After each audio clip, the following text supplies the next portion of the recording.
Yes, guys. Let's catch up where we left off. So the BM was complete. We had nothing else to do to it. Now, being the first car on the channel, I properly wanted to keep this, yeah? And the missus wasn't having it, so I had to keep her sweet for a little bit whilst I got what I wanted out of it. Do you know what I mean? Got to keep them sweet. But that wore off. Eventually, I realised I need the space and I need the funds to continue with the next build. So I listed the car for sale on all the usual outlets. eBay, Facebook, Auto Trader, even the forum that I'd been a part of for years and totally forgot about. I had a message from someone saying, oh, it's good to see my old car back on the road again. I'd like to come and take a look. Thought, yeah, why not? Let's entertain this. So he came around a few days later, had a butch, and told me what had happened to the car. I thought it'd been in like a track accident or high-speed accident, I don't know. But it turns out an old chap was driving along, must have lost concentration, and just clipped the back corner of the car. He rolled his car, and had to be pretty much dragged out. So that's madness.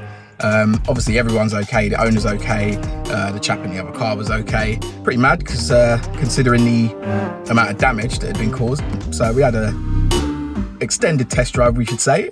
He pretty much drove the pants off the car, which I like. You could tell he was familiar with it, and when we got back he pretty much took it straight away. So the BM has a lovely new owner, and I hope it's going to be kept in good condition, because that was a special one for me. So on to the next one. I'm sitting in it right now. I don't know if you can guess what it is, but you're about to find out. B stands for brutality. I said E. E stands for the energy. I said A. A stands for Audi. I said T. Audi TT. The TT. Let's take a step back in history. Audi didn't have anything like these concept drawings in the lineup. Even by today's standards, the design looks more like art, kind of turning the old function over form on its head, as this has the best of both worlds. The Germans knew what they were doing back in '94. Oh yeah, so what next? It's 1995, boom, Audi dropped this concept at the Frankfurt Motor Show. Pretty close to the drawings, eh? Radical design elements never usually make it from concept to production, and a lot of critics thought that was where the story would end. Nah. 1998, Audi released the TT Coupe with the Roadster following a year later. Pretty true to the original concept, I'd say. However, all wasn't good in the hood. At high speeds, the car became unstable, resulting in a few accidents, some fatal. This led to a recall which involved fitting a spoiler for extra downforce. So I guess to see a TT without one is a rare sight. Enough of the Mark 1 though, and it's on to the Mark 2. The same original design elements remain, with a few more angles and better chassis and engine options. Audi used aluminium alongside steel in the manufacture of this car, making it lighter than its predecessor. Learning from the past mistakes, a retractable spoiler was added, giving the downforce needed to keep it stable, as well as sticking to the original concept drawings from '94. Understated but stylish, I used to overlook them. But there's nothing similar, if I'm honest. This Mark II was superseded by the Mark III in 2014, and in 2023, it was announced that the TT would be discontinued. Rumour has it, it will be replaced by an all-electric SUV type affair. Thumbs down. It's not looking good, bruv.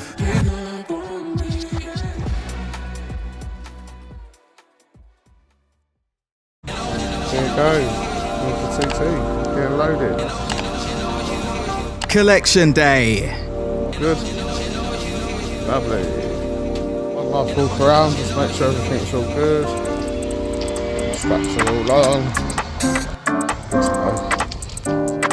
My boy Clifton did me a solid collecting this one. Shout out to him. He's just starting out on his own. Hayward Recovery. I'll leave the link in the description. This was a bit of an easier drop off than the Z4, as it was a roller.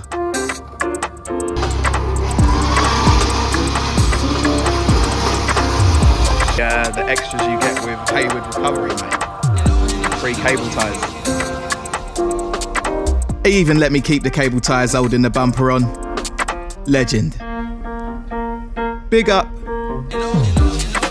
Anyway, say hello to my 2012 Audi TT Black Edition and my cat Zosha.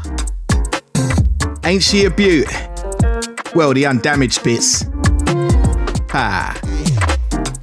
Metallic white paintwork. Stunner. 19-inch rims in satin grey. Different.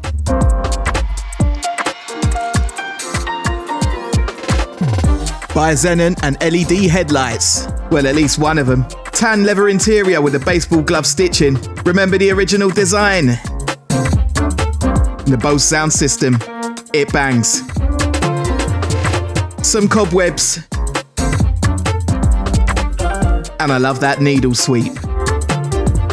The 2-litre turbo lump pushing 268 horsepower, although it's capable of a lot more. And a load of toot in the boot. Let's do a little check. So I headed on to Carvertical. Clever little site this, and I'd always recommend this or something similar when buying a used car. As you can see, the car shows no record of being stolen, the mileage hasn't been tampered with, and there's no outstanding finance. However, we do know it's been in an accident, and that yellow marker shows it.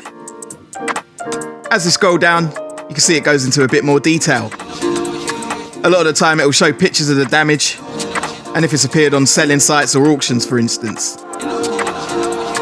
Mine was crashed fairly recently, so I'm guessing the records haven't been updated yet. Elsewhere you can check out stats such as emissions. I won't go there.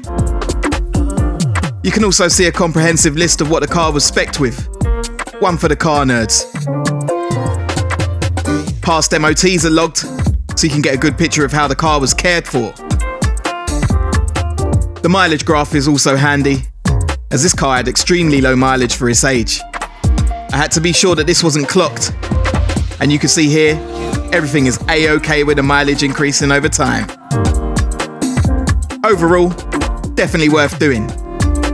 Be aware, I'm not being sponsored by Carvertical, but Carvertical, hit me up, yeah?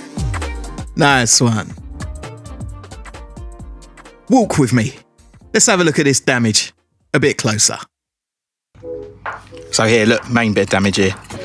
Headlight in about 1 million pieces. Bumpers had it. Might have to do something with that though.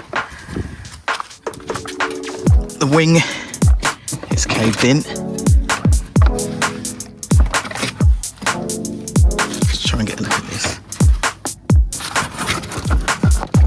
Crash bar actually looks okay. There's no creases in it. Obviously just corner's taken a bit of a knock. But it's not terrible. Yeah, I don't think we're bringing that one back. Bonnet's going to need to be changed. The grille on a whole looks all right.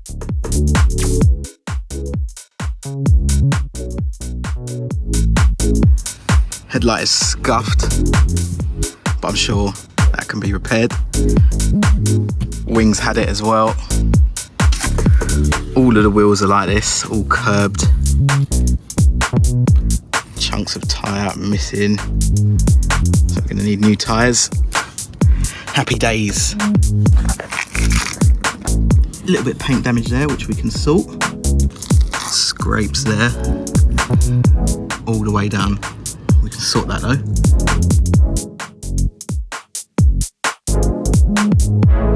Same on this side, it's just touching the door, so probably going to need to change the hinges as well because they'll be bent.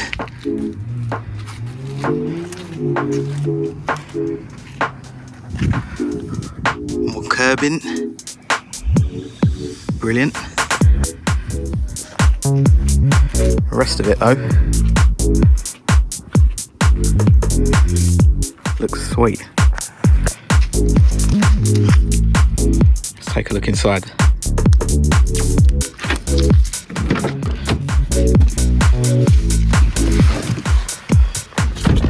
Whew. hot in here, boy. Jeez. Right, we got some spider webs. Yeah. It hasn't been sat for too long, this car, so probably just one little cheeky, yeah, I'm not going to say, yeah, just a little cheeky spider has just been making a home, innit? Old needle sweep on startup. And check this out. This is one of the reasons I went for it, yeah? Check this out. Look at that mileage. 26,000 miles. Madness.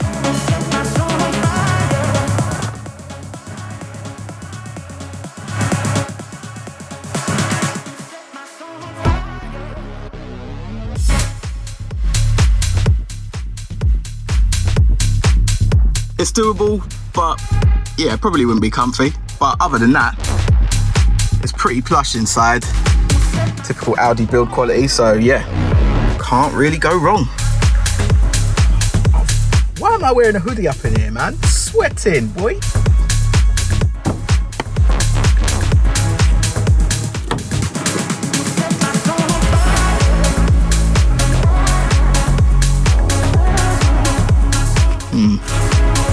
Grill might be fixable. It's only this little bit that's broken, so if I can find a missing piece, I can plastic weld that back on. Let's get a look at this damage from the top. See, I don't know why this was a Cat S, because nothing structurally is bent. It's all superficial. But I guess maybe the price of parts is what wrote it off. Not a problem for me though, we'll get it fixed. Shame, looks like slam panel's taken a bit of a dig. I'm guessing the headlight probably mounts to that as well. Nah, it's missing. So I'm gonna need a new slam panel. Brilliant. Bonnet definitely not savable, so you can see here where that's bonded. You come to the other side, that's split. So it'd be a major ball ache to try and straighten that out. No point, and it's aluminium as well. So what are we saying? You think I got the minerals to complete this build? Stay tuned to find out what happens to this Audi TT. I've been Wayne. This is Tings on Wheels. Bless up. If you haven't caught up, consider checking out some of the other videos. There's one up here. And one over there. Don't forget to like, share, comment, and subscribe.